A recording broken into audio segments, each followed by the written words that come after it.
Hi guys, so as you know, this is a project-based class, so we're going to be creating this kitchen scene and we'll use this image as reference. I don't think we're going to keep all the exact same furniture and palette, but it's going to act as a base for our image.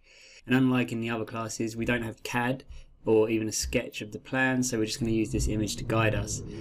So the first thing we're going to need to do is model shell. So this basically means the wall and the main structure.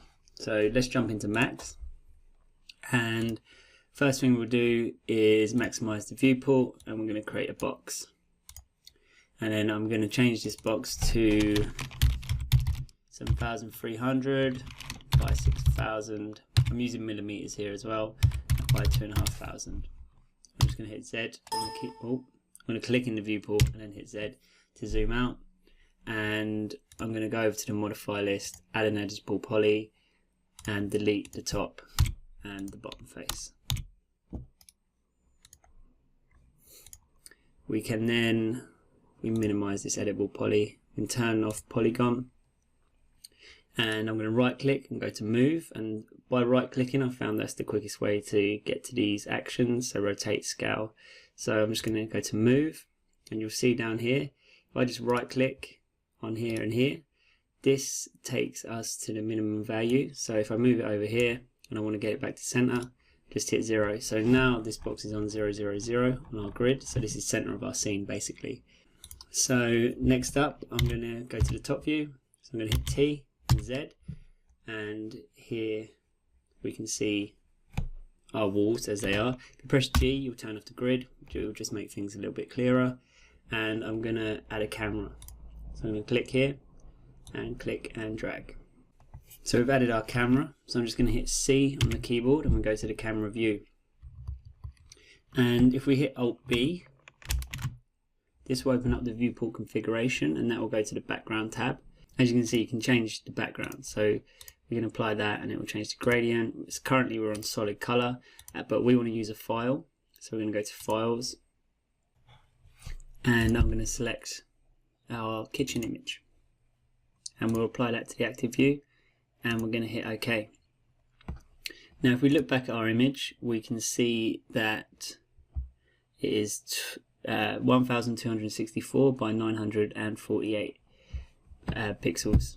So if we go back into Max and we go to our render setup, we can click here, or as you can see, you can press F10, and we'll go to common, and under the output size, now I'll show you why we're doing this. If we hit Shift F, these are our safe frames, so this is what will actually be rendered, and we want this to match the image to avoid any stretching, as you can see here. So if we make this the same as the image, which was 1264 by 948, then that's going to be the same as our image. So we can close that and just leave snap frames on, leave safe frames on. And now what we want to do, you can use the middle mouse button and just pull that down. So this will be the top of the wall, this will be the bottom, and using dolly camera we can kind of pull it out, and we just want to line up that top and bottom line. This line is actually going to line up with this back wall, and we also want the top to line up with the back wall. She thinks something like that will work. I'm just going to pull that across.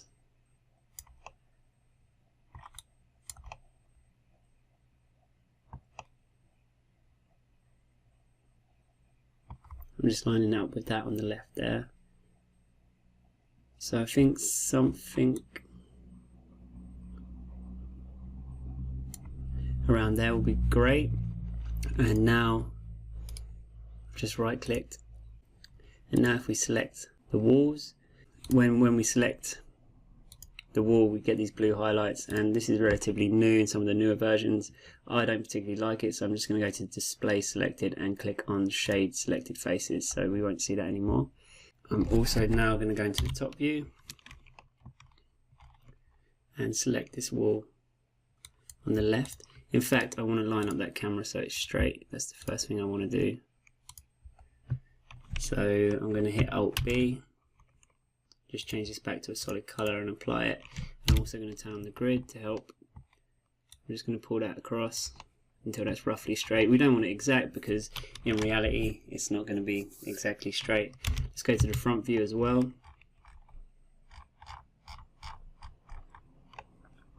I'm just going to turn off the grid again, and just using the tape I'm going to click and drag up to about the height of a human, which is roughly around here, and let's pull our camera up to there as well. And now I just hit P and Z to get into perspective. Let's select our poly, select that face and pull it out. And I'm just with the right hand wall selected. I'm just going to go back to the camera, Alt B. We'll turn back on our background. I'm just going to pull that in to roughly where it should be, which is here. And using the middle mouse button, I'm just pulling that back up into position. So we can use the gizmo most of the time, which is, this is a gizmo. We can pull that in and out, but in some cases you can't reach your gizmo, so you can always use these tools down here to move it in the various axes. So that looks good to me.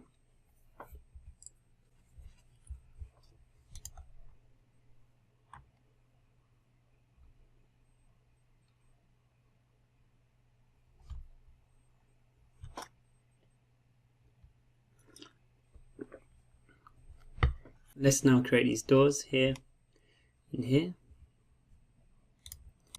So let's just select this edge. I'm going to hit ring and I'm going to hit connect and hit OK. I'm just going to pull that up so that's in line. I also want to orbit this camera a little, so I'm clicking here and we'll just pull that down to try and get this perspective looking a bit more how we want it.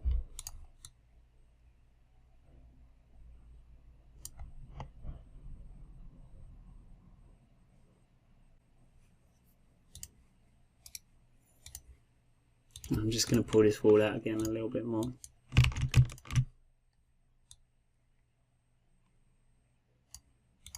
Cool. And we'll just ring select these again and hit connect. And we can push that up as well. So let's select this edge. And we will ring select them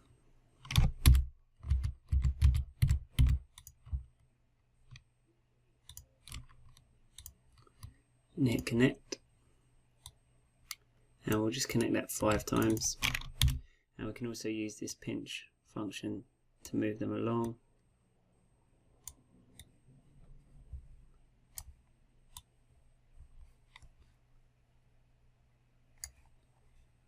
And OK that, so back F3 again, and we just use this gizmo to line up the edge of the doors. So I'm going to line that first one up holding Alt, deselect, pull that across, deselect,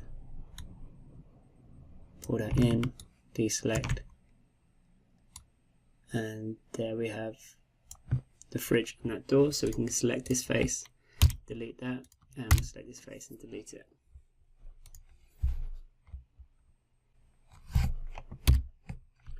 And now with this fridge door area, let's select those 3 faces. I'm going to hold shift and just pull that back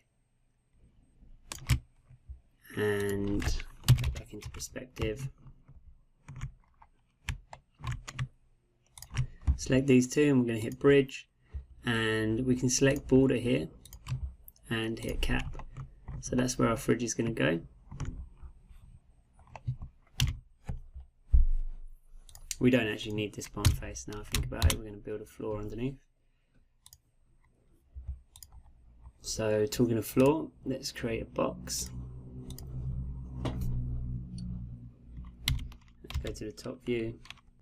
So this with snaps on, that's going to snap to the corner. Just click, drag, and let's just make the height 50.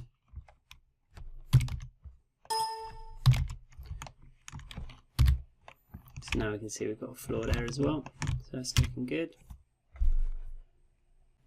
So if we were using V-Ray, we'd add a V-Ray plane, and I'll just quickly show you what one of those are. A V-Ray plane is basically an infinite plane. So if we've got a light source, and say we've got the sun, and it's coming in down here, if it was just coming through the window, it would just kind of go in, and we'd lose all the light here. So what this does is create an infinite plane, so the light will hit and bounce up, so it will act more like reality. But for Corona, what we can do is just create a plane in the standard primitives, and we'll just put that over here, so as big as you want. Let's just make it 1000 by 1000 to keep things nice and tidy. We don't need any length or height segments. Now this multiplier is really cool because we can, if I hit render, we can see the plane here. Now if we change the multipliers, we can actually change the scale. So if we change it to 100, you'll see it won't actually change in the viewport, but when we render it will change. So let's just make that 1000, and we can also take this opportunity to change our renderer to Corona, and we'll go to the material editor, and we'll just put on a generic grey material. So that's cool. Now we can open up the Corona material editor, and there's some great materials in here. Let's go to wood. I'm going to open up the material editor by pressing M, and we can just click and drag this into our materials, and then I'm just going to apply that. And we can see that in the material editor it looks like this. It doesn't look like this here. So if we just turn on real world map size, that will actually come in.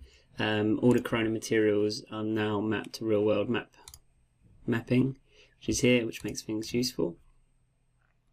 And if you have added an editable poly, like for example, let's just look at it here, and if you go down to box and turn this on, it's not going to work right. So when you do put a UVW on, just put a box and turn on real world mapping, and that will come in exactly right. But we're going to turn it off for now. So already this room is starting to take shape. Do you think that's...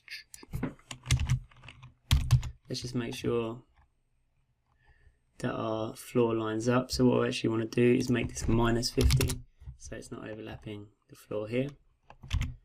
And yeah, it's starting to look good.